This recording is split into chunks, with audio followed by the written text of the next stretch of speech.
big movements in the NRL and MLR spaces. Let's get into it. I need all the wins, yeah. Ain't no L's, I gotta get it, no call it quits, yeah. Gotta keep on moving no matter how hard. Here comes Danny Tusizawa, back to Baker, Baker with the fin. Kurt Baker in for DC, and this may well do it Old Glory with the try. The New Zealand Sevens legend, Kurt Baker with the cherry on top. Can you believe it? Welcome back to the On the Line Rugby Podcast, a show brought to you by the Believe Sports Network. I'm your host, Mike Nagaishi, and welcome back. Starting off, let's do a little bit of American talk for all my American fans. I'm sure we all wanted to know how the MLR will be doing business this year, given the amount of controversy and tragedy surrounding the teams as well as players this year. And given that, I think we have a more welcome slate this year, given their new conference schedule, which was just released a few days ago. Lots of other news as well, but we'll get into that later. So as for the conference schedules, there will be 16 games with 11 teams and an 8-team playoff, meaning 3 will be left out, obviously. Of those regular season games, there are going to be 6 games, which are just going to be one-offs, and the rest of them are going to be round robin. So I think that's a great way to keep it going. I really thought that an open division prior would be a big thing for the MLR, given the fact of, a division's going to be a little bit, one's going to be 5, maybe one will be 4. And with the MLR expanding at a rapid pace, for better, for worse, that leaves a lot to be decided in terms of teams getting their financials ready, obviously, and being ready to play. And with that being said, a lot of things can go by the wayside. So an open division leaves a lot more openings for a lot more players and teams to show themselves off and get themselves in a playoff spot. I definitely think that could have benefited a lot of teams last year, definitely over the last couple of years. But I think that this opens up, like I said, a breadth of opportunities and obviously better footy down the stretch. So not a lot of teams will be left out. Great to see a little bit of hope there. As for signings, we do have a little bit of movement, at least out of the New York camp. A lot of players from Rugby United New York have been signed to other teams. Unfortunately, I cannot say the same thing about the Toronto Arrows, but, they had a few, just not enough that I would have hoped. Hopefully, they'll go back to their regional clubs in the meantime.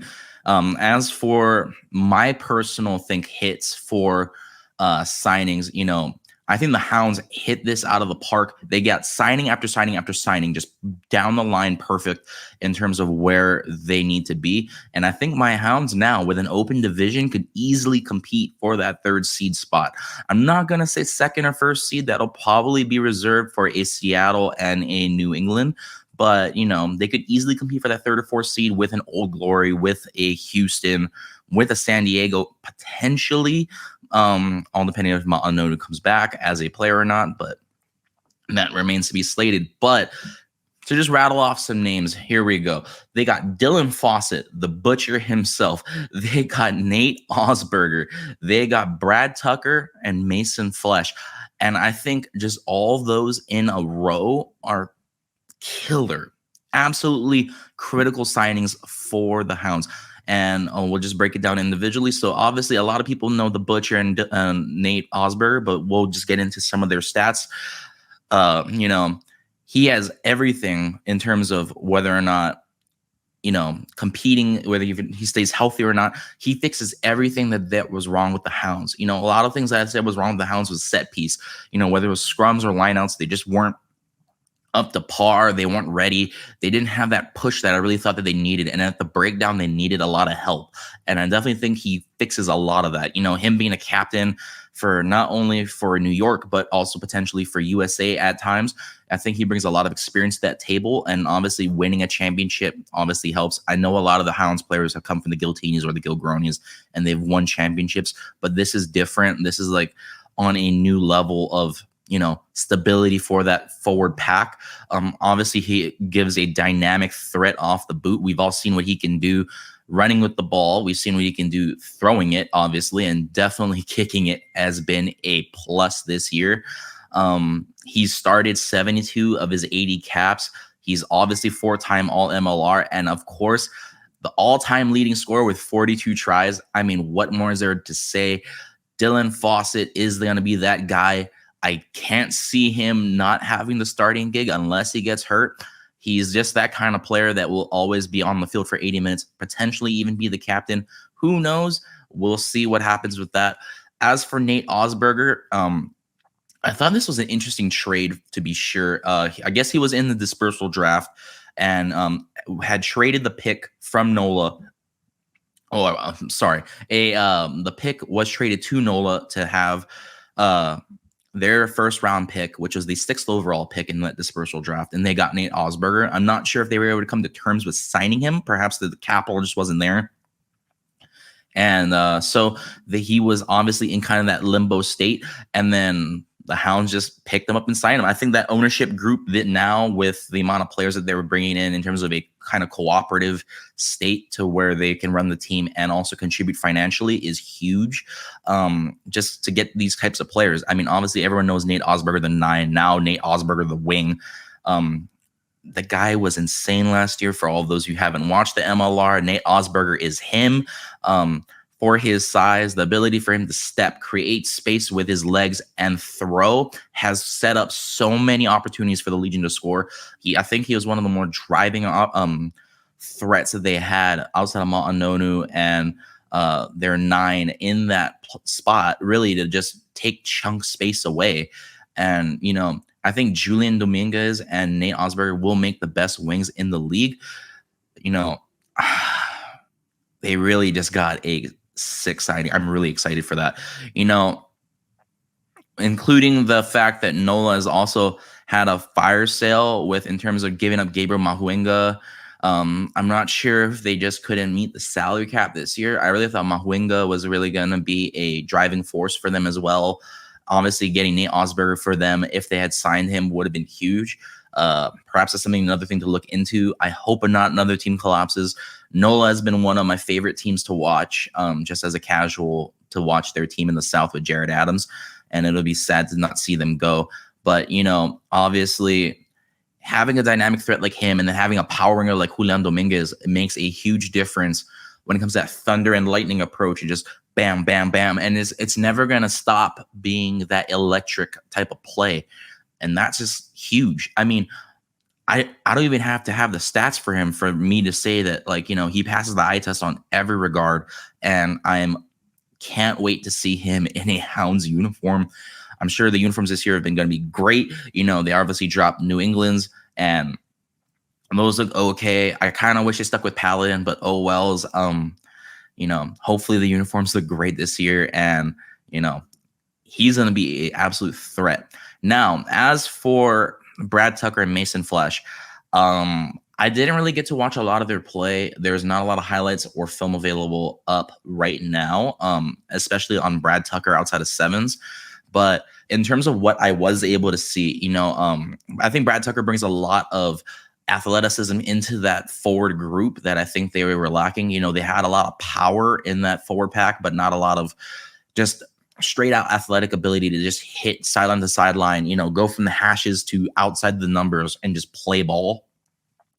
And I think Brad Tucker can easily, and even kind of to a degree, Mason Flesch can play on that blind and open wing spots and just feed off of each other and just feed the ball out to the backs. Excuse me. Just their ability. Tucker had an amazing pass in 2019 sevens where he threw the ball between his legs like 20 meters down the field. I'm not saying he has to do that type of thing, but obviously that shows the amount of athletic ability that he has to then throw the ball out. They both have exceptional ability to get power out to the wing. Their fens looked really nice. I know the film was a little old, especially on Brad Tucker, but I'm sure it's gotten better in the last, 4 years. And now with Mason Flesch also being there, I think he offers a lot of power in that regard. They just go downhill in the hashes, be that meat and potatoes guy with Patty Ryan and the boys, and just blow past line breaks. Obviously, both are going to be huge on defense, and they fix the breakdown in so many levels. Tucker completed 275 of his 301 tackle attempts. He had 8 dominant suplex-level tackles. Obviously, he's carried the ball 180 times and gained 1,138 meters. That's huge. I mean, it's modest, but for an MLR player to get that kind of numbers, I hats off to him. He obviously finished the season with 7 tries and 5 clean breaks and 16 defenders beaten. So he has a little bit of wiggle with him, probably coming from that sevens background. And he's also been named MLR Player of the Year and All-Pro honors. As for Flesh, he completed 105 out of 125 tackle attempts and was credited with a pair of breakdown steals this year. I think that's big in stability standpoint, to just have that competitiveness to finish a tackle. That was one thing the Hounds were really lacking, was just the ability to just bring people down on the first go or even on the second go. They let so many plays go on defense because they couldn't bring a player down or finish in the open field to like the degree that they wanted to be. Being called the Hounds, you want a physical team. And I think they bring that to the table.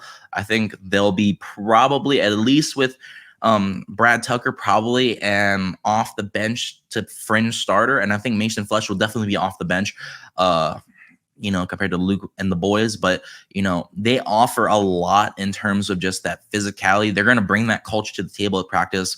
I definitely think that a lot of things will be fixed in the Chicago Hounds lineup this year. And hopefully they bring the juice. Hey, we have a lot of hope here. They obviously bring a wealth of experience in the powerful ball carrier.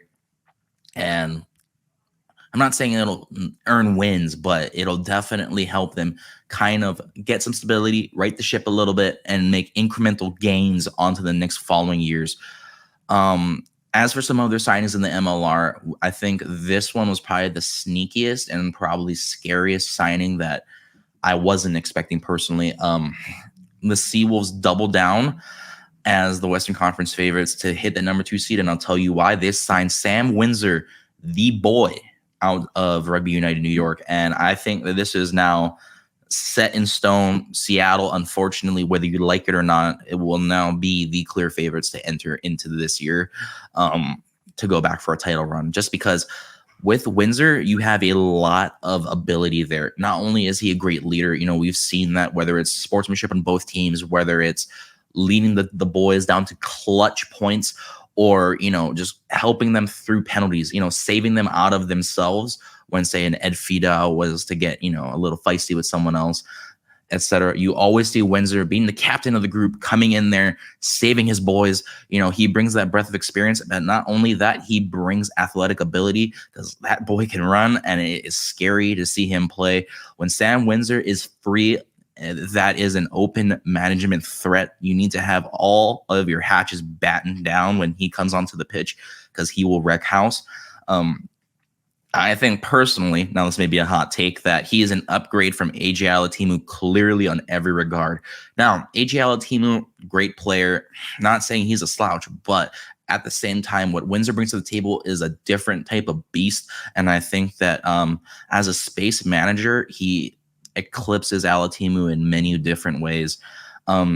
In terms of stats, he's scored 17 scores and 553 points across 78 caps with Houston and New York. And obviously, he brings a lot to the attack, like as I said prior, just because, not only can he manage the space, but he can also attack it. He still has a little bit of that wheels.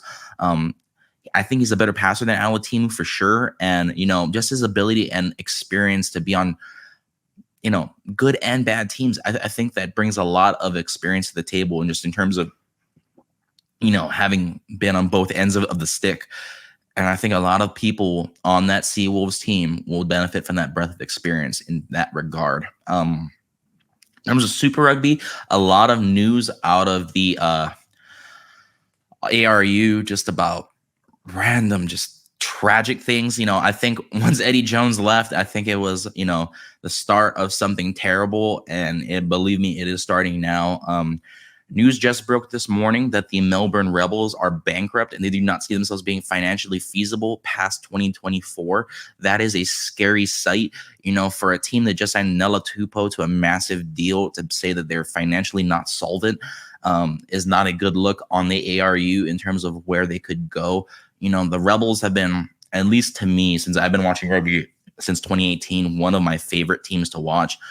Back in the day when it was Quade Cooper, Billy Meeks, Adam Ashley Cooper, and the boys, now with Nella Tupou, back then with Carter Gordon last year, they had pieces. They always were in games, whether or not they were getting blown out. They brought passion to every game, and it's going to be sad to hopefully not see them go. I hope this is not another MLR type of situation where the ARU could just, I'm not going to say collapse, but get pretty close to it. And it's going to be sad to see them go if that's the case. I hope that there are a lot of things to be done to fix it. Perhaps they should, maybe restructure some Tupou's contract along with some other players. Maybe it's, it does hurt though. I've talked about this prior and this goes into our other topic, that the ARU just isn't just there anymore in terms of players. Obviously, everyone, when they think of Australia and rugby, they think of the NRL now, at least when you're a native Australian. And that's sad, that the NRL has better grassroots representation, has more thoughts in the minds of fans, that they sell out games to 60, 70,000 people. And, Super Rugby can barely sell 20,000 seats is depressing. And perhaps that is the reason why, Melbourne has always been kind of a empty stadium in Amy Park. And perhaps it's just kind of coming down to it. Things like this will happen. And I think it's going to come down to how many fans can rally behind the Rebels in what could be their last year and just enjoy the ride while it happens. I mean, it's tragic, but these things like this are going to happen on a daily basis. But what would surprise me the most is if a lot of these players follow their Wallabies teammate and go to the NRL. Mark Nawani-Tawase, one of the brightest stars in Super Rugby, in my opinion, one of the best wingers in the world, is leaving the ARU to go to the NRL and sign with the Roosters on a 2-year deal in 2025. So he'll be playing Super Rugby this year. This will be his last year, and then he will go over to the league and play with the Roosters. While he was obviously open to coming back for 2027 and, obviously perhaps that Lions tour, I don't know if he's going to do that. Obviously he cited that the opportunity was just too much to obviously refuse. And I do agree. The NRL, as I've said prior, has the ability to fire off these massive, massive checks over to players, pay them a lump sum and things that they could never get in Super Rugby or really anywhere outside of, I think, France or maybe Japan, maybe. It used to be England, but obviously that isn't the case anymore. I think that's just an indictment along with just like with Melbourne of all the things going wrong in the ARU, to have one of your arguably most dynamic and promising players, Nawani-Tawase brought it on every facet, whether it was off the ball, on the ball, in attack for sure. For the Taz, he's been one of the great threats with him and Ben Donaldson on the pitch, along with Max Jorgensen, another guy who I think should have been on that World Cup team had he not gotten hurt. It's just a lack of confidence in the ARU to really get, and Sanzar as a whole, to get their act together and, help players financially. A lot of it is these players probably know they're not going to be able to play these games forever. A lot of guys aren't like a Dan Carter, aren't like a Bowden Barrett or a Brody Retallick, where they're going to play into their late 30s, or even a Sam Whitelock into your early 40s. A lot of these guys know that they have to bank on as much of their name, image, and likeness as they can before that happens. I don't blame him for doing so. Australian rugby is a mess. League offers a lot more financial opportunities and obviously a lot more chances for him to score. And I think he will be showcased very well in that Roosters lineup. I can't wait to see next year's games with, Kalen Ponga, RTS, Sean Johnson, and the boys. I think the NRL is really slating themselves to be that kind of guy. He says he hasn't talked to Josh Soali'i, who is supposedly coming over from the NRL to play for the Wallabies. And I don't blame him. I don't think that they would be a good match, but, we will see in that regard in terms of how he plays out. I don't know really much about him. Perhaps I should watch a little bit more highlights on him, come back to you guys next week with an analysis. But in terms of just the ability to play, you're losing on your best talent. It's going to be all bolters in the next couple of years after this Lions tour. I'm sure after the Lions tour, a lot of these guys are staying just for that. And if the Rebels fall, Domino's going to go bing, bing, bing, bing, bing. And then it's just going to be what? The Brumbies, maybe the Taz left. That's not a good look. And it's only going to get worse from here. ARU needs to step up. I don't even think they've elected to find a new coach yet. Speaking of that, I mean, let's see. Who's their top coaching options? You got Ian Foster, Michael Cheka, I guess Dave Rennie, who I thought wasn't that bad. The Brumbies head coach, I'm forgetting his name. Maybe you could go with Darren Coleman. Maybe.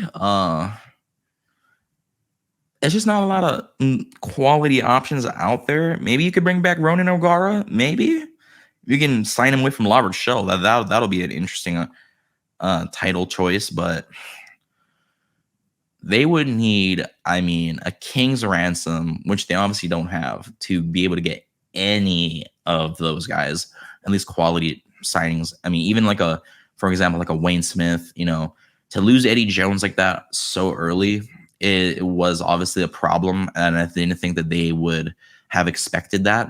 That's for sure.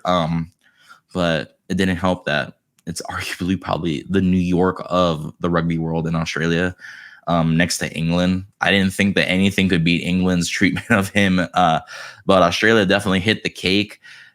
To only be there for 1 year is something, and I can't believe it's over, but it'd be like that. And obviously, a lot more developments will need to happen on both the domestic front, but I think that they easily could mimic an MLR.